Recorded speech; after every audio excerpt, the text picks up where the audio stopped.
Hello guys, welcome to my YouTube channel study 2 hours. Friends, काफ़ी दिनों से काफ़ी स्टूडेंट्स के मैसेजेस आ रहे थे कि क्लासेस आप टॉपिक वाइज लीजिए। तो फ्रेंड्स, आज मैं पंचायती राज के टॉपिक वाइज क्लासेस स्टार्ट करने जा रहा हूं। जी हाँ फ्रेंड्स, जिसमें सबसे फर्स्ट टॉपिक है हरित क्रांति। जी हाँ फ्रेंड्स, हरित क्रांति यानी कि ग्रीन रेवोल्यूशन।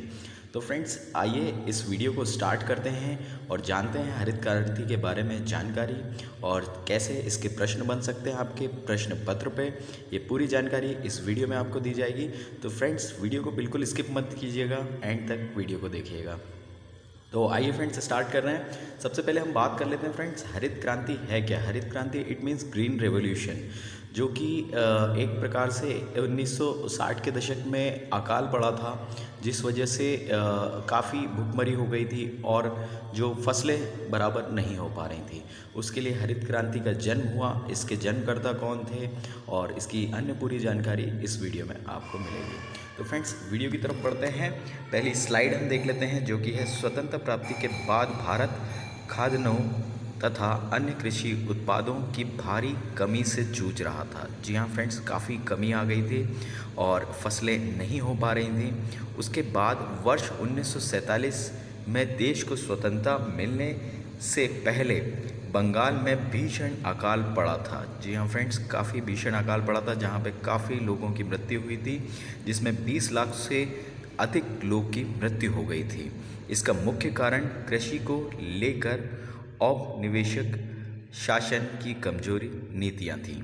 जी हाँ फ्रेंड्स, जो शासन की कोई भी नीति नहीं बनी हुई थी, जिस वजह से इस प्रकार का अकाल पड़ा था। और 20 लाख काफ़ी बड़ी संख्या होती है फ्रेंड्स, और ये संख्या और आंकड़े याद करते चलेंगे, इन्हीं से प्रश्न बनेंगे फ्रेंड्स।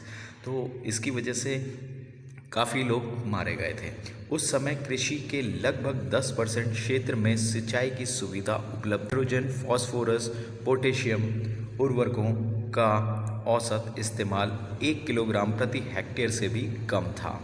तो फ्रेंड्स, ये कम होने का कारण ये था सरकार की नीतियाँ और जो किसानों तक इनकी पहुँचाना या इनका आवन जावन, या आप ट्रांसपोर्टेशन कह सकते हो उनको, तो कुछ भी नहीं था, जिसकी वजह से काफ़ी किसान परेशान हुए और फसलें नहीं हुई। और आगे हम देखते हैं, गेहूं और धान की औसत पैदावार 8 किलोग्राम प्रति हेक्टेयर के आसपास थी, यानी कि फ्रेंड्स काफ़ी कम थी, जिसकी वजह से काफ़ी लोग भुखमरी से मर रहे थे। वर्ष 1947 में देश की जनसंख्या लगभग 30 करोड़ थी, जो कि वर्तमान की जनसंख्या का लगभग 1/4 है। लेकिन खाद्यान्न उत्पादन कम होने के कारण उतने लोगों तक भी अनाज की आपूर्ति करना असंभव था। जी हाँ फ्रेंड्स, जब अनाज की इतनी कमी थी, हर इंसान को या हर व्यक्ति को बराबर मात्रा में अनाज उपलब्ध नहीं हो पा रहा था, तो फ्रेंड्स ये एक कारण था बहुत बड़ा हरित क्रांति के लिए। तो उसके बाद हम देख लेते हैं, रासायनिक उर्वरकों का उपयोग अधिकतर रोपण फसलों के लिए किया जाता था। खाद्यान्न फसलों में किसान गोबर से बनी खाद का ही प्रयोग करते थे। तो फ्रेंड्स, जितनी रासायनिक खाद थी, उनका जो उपयोग हो रहा था, वो जितने भी बागानों और जो पेड़ों में हो पाता था, फसलों के लिए इतनी उपलब्ध जो रासायनिक उर्वरक नहीं थे। तो पहली 2 पंचवर्षीय योजना 1950-60 में सिंचित क्षेत्र के विस्तार व उर्वरकों का उत्पादन बढ़ाने पर जोर दिया गया, लेकिन इन सब के बावजूद अनाज संकट का कोई स्थायी समाधान नहीं निकल रहा था। और द्वितीय विश्व युद्ध के बाद वैश्विक स्तर पर अनाज व कृषि उत्पादन को बढ़ाने के लिए शोध किए जा रहे थे, तथा अनेक वैज्ञानिकों द्वारा इस क्षेत्र में कई कार्य किया गया था।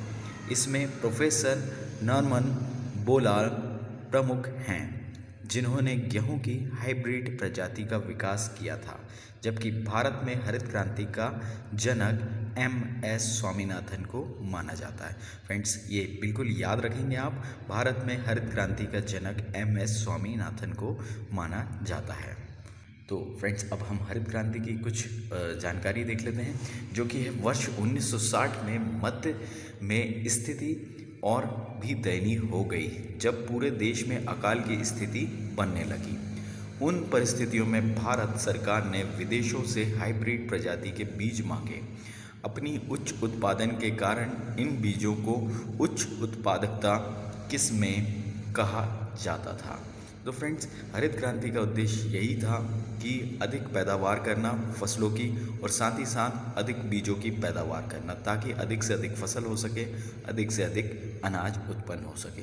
सर्वप्रथम उच्च उत्पादक किस्म के जो बीज थे फ्रेंड्स, वो वर्ष 1960-63 के दौरान देश के 7 राज्यों के 7 चयनित जिलों में प्रयोग किया गया और इन्हें गहन कृषि जिला कार्यक्रम नाम दिया गया। तो फ्रेंड्स, ये 7 जिलों में ये बीजों को लाया गया विदेशों से और यहाँ पे इसका प्रयोग किया गया कि कितनी पैदावार में कुछ अंतर आता है या नहीं आता है, किस प्रकार की फसल हो रही है और क्या फसलों के उत्पादन में वृद्धि हो रही है कि नहीं। तो फ्रेंड्स, यह प्रयोग सफल रहा तथा वर्ष 1966-67 में भारत में हरित क्रांति को औपचारिक तौर पर अपनाया गया। मुख्य तौर पर हरित क्रांति देश में कृषि उत्पादन को बढ़ाने के लिए लागू की गई एक नीति थी। इसके तहत अनाज उगाने के लिए प्रयुक्त पारंपरिक बीजों के स्थान पर उन्नत किस्म के बीज के प्रयोग को बढ़ावा दिया गया। जी हाँ फ्रेंड्स, पारंपरिक बीज वो कहलाते हैं जो कि सालों से और सदियों से चले आ रहे थे, जिनमें जो उर्वरक क्षमता या शक्ति थी वह कम थी। इसी की वजह से जो है पारंपरिक बीजों के स्थान पर उन्नत किस्म के जो बीज जो विदेशों से मंगाए गए थे उनको प्रयोग को बढ़ावा दिया गया। पारंपरिक बीज के स्थान पर HYV यानी कि उच्च जो उर्वरक वाले बीज थे उनके प्रयोग में सिंचाई के लिए अधिक पानी, उर्वरक, कीटनाशक की आवश्यकता होती थी। अतः सरकार ने उनकी आपूर्ति हेतु सिंचाई योजना का विस्तार किया तथा उर्वरकों आदि सब्सिडी देना प्रारंभ किया, क्योंकि फ्रेंड्स किसानों के पास इतना पैसा नहीं होता था, वह इतना ज़्यादा पैसा खर्च नहीं कर सकते थे। तो सरकार के द्वारा किसानों को सब्सिडी भी प्रदान करी गई ताकि वो उच्च वर्ग के बीजों का इस्तेमाल कर सकें। तो प्रारंभ में जो उच्च वर्ग के जो बीज थे उनका प्रयोग गेहूँ, चावल, ज्वार, बाजरा और मक्के में ही किया गया तथा गैर खाद्यान्न फसलों को इसमें शामिल नहीं किया गया, क्योंकि इनकी पैदावार सबसे ज़्यादा या इनकी मांग सबसे ज़्यादा थी, इसलिए पहले इन्हीं के बीजों का परीक्षण किया गया। परिणाम स्वरूप भारत में अनाज उत्पादन में अत्यंत वृद्धि हुई। जी हाँ फ्रेंड्स, उस दौरान जब ये बीजों का इस्तेमाल किया गया तो अचानक से वृद्धि होने लगी। तो फ्रेंड्स, ये था आज का वीडियो मेरा हरित क्रांति के ऊपर, जो कि था पंचायती राज का पहला चैप्टर। आशा करता हूँ वीडियो पसंद आएगा। वीडियो पसंद आया वीडियो को लाइक करें, चैनल को सब्सक्राइब करें और बेल आइकन को ज़रूर प्रेस कर दें। फ्रेंड्स, आज के लिए इतना ही। जय हिंद, जय भारत।